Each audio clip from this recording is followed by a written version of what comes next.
Assalamualaikum warahmatullahi wabarakatuh. Waalaikumsalam warahmatullahi wabarakatuh. Selamat pagi dan salam sejahtera pada Bapak dan Ibu. Di sini pada pagi hari ini saya perkenalkan dengan Desi Aprilianudis akan mensosialisasikan tentang pertolongan pertama pada kecelakaan. Di sini dengan henti jantung atau dengan teknik CPR. CPR juga di sini disebut juga dengan RGP. RGP itu adalah resusitasi jantung paru. Ini dilakukan ketika ada pasien, kita beri pertolongan pertama pada orang yang mengalami henti napas atau jantung secara tiba-tiba ataupun dengan orang yang tenggelam misalnya.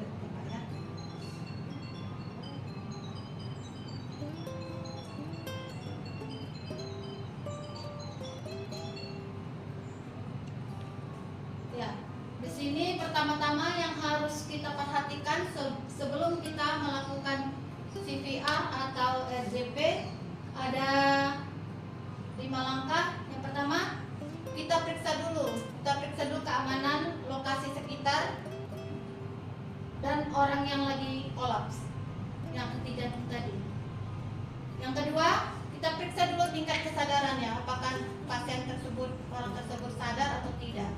Bisa dengan memeriksa dengan tepuk wajah ya atau punggung, dengan menanyakan keadaan dengan suara cukup lantang, misalnya yang pasien tersebut atau orang tersebut misalnya bapak-bapak, kita tepuk wajahnya ya Bu ya dengan gini, pak, atau dengan punggungnya pak gitu ya bapak ya.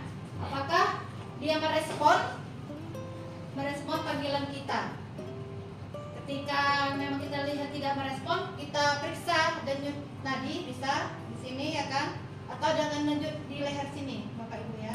Sini ada ya kan, ada di sini namanya denyut nadi kita yang paling besar. Di sini kita lihat apakah bisa diraba masing-masing, kira-kira apakah masih ada atau enggak. Nah, itu terasa ya. Atau kita periksa denyut nadinya, apakah masih ada.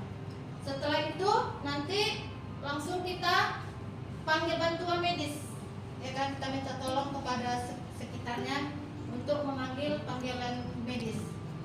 Yang keempat, pastikan korban masih bernapas. Tadi yang saya bilang tadi kan, cek juga dengan dadanya naik turunnya, pernapasannya. Kita bisa lihat ya kan, apakah dengan gini kita ambil tangan kita lihat, cek di sini. Bisa kita kasih alkohol juga ya kan, apakah ada reaksi dia. Atau baringkan korban terbentang di lantai. Jadi nggak boleh dia yang tempatnya yang nggak datar, harus datar ya Bapak Ibu ya. Karena kalau kita misalnya tertekuk gini, nanti pernapasannya kan bisa tertekuk, jadi dia nggak bisa bernapas ya kan. Jadi harus diletakkan di tempat yang datar. Baringkan korban di tempat di lantai, miringkan kepala sedikit ke belakang sampai dagu terangkat untuk membuka jalan napas. Nah itu tadi Bapak Ibu, kita miringkan sedikit ya karena kayak seperti contoh tadi, diginiin supaya dia jangan napasnya tertekuk. Padahal kalau tertekuk gini kan jadi nggak bisa dia bernapas. Nah itu maksudnya tadi nomor 4. Dan yang terakhir, pastikan jantung korban tetap berdetak dengan memeriksa denyut nadi di pergelangan tangan dan memeriksa denyut nadi di bagian sisi leher. Nah, yang saya bilang tadi, ya kan? Kalau memang apa, kita lihat denyut nadinya apakah masih ada, atau denyut nadi di bagian sisi lehernya tadi, apakah masih berdetak atau enggak. Setelah itu kita langsung bawa ke tempat, bisa itu dengan Paskes atau di klinik terdekat atau di rumah sakit yang lebih besar. Wah, ini dengan tekniknya ya. Tekniknya itu ada 5, ya kan? Yang pertama, jika korban kesulitan bernapas, baringkan korban di atas permukaan yang keras dan datar, lalu posisi diri Anda berlutut di samping leher dan bahu korban.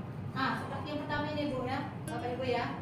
Ini kan kita lihat dia permukaannya kan keras dan datar. Jadi bisa kita duduk di lantai ya kan. Jangan tempat yang empuk dan pula nanti kita kasih kasur atau kayak mana ya kan. Nah, itu dia harus keras dan datar. Posisinya berlutut di samping leher dan bahu korban. Yang kedua, letakkan satu telapak tangan Anda di bagian tengah dada pasien, tepatnya di antara payudara. Posisikan telapak tangan Anda yang lain di atas tangan pertama. Nah, ini gini Bu, contohnya, ya pasiennya kita bilang di sini posisinya kita sebelah kanannya lah, ya kan? Biar jangan megang. Lalu diletakkan di bagian tengah pasien, tepatnya di posisi payudara. Yang ketiga, pastikan posisi siku Anda lurus dan bahu berada tepat di atas tangan Anda. Jadi kita jangan menekuk, posisinya harus lurus, tegak lurus seperti yang digambar, ya kan? Udah itu tekanan ini pun jangan tekanan yang terlalu kuat juga, ya kan? Nanti bisa membahayakan orang yang pingsan tadi, ya kan?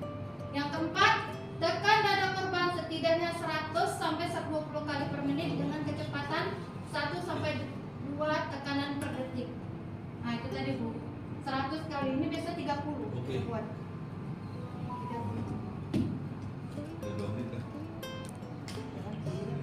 30 ya, boleh Papa ya.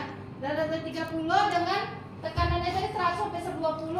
Lalu kita kasih napas buatan dari kita sekali, ya kan? Kalau tidak berhasil, kita ulangi sampai 5 siklus, boleh 5 kali siklus. Yang kelima, saat menekan gunakan kekuatan tubuh bagian atas, jangan mengandalkan kekuatan lengan agar tekanan yang dihasilkan lebih kuat. Maksudnya tekanannya itu dari atas, nggak ada kekuatan ini, kekuatan kita jangan lengannya gitu, jangan mesti harus tegak lurus gini, ya Pak Ibu ya. Udah setelah kita lakukan 5 siklus tidak juga berhasil, jadi korban yang tadi belum merespon, lanjutlah kompresi dada hingga bantuan medis datang. Boleh 5 kali siklus kita buat. Tapi kalau dari 5 siklus nggak juga ada respon, sebaiknya pasien tadi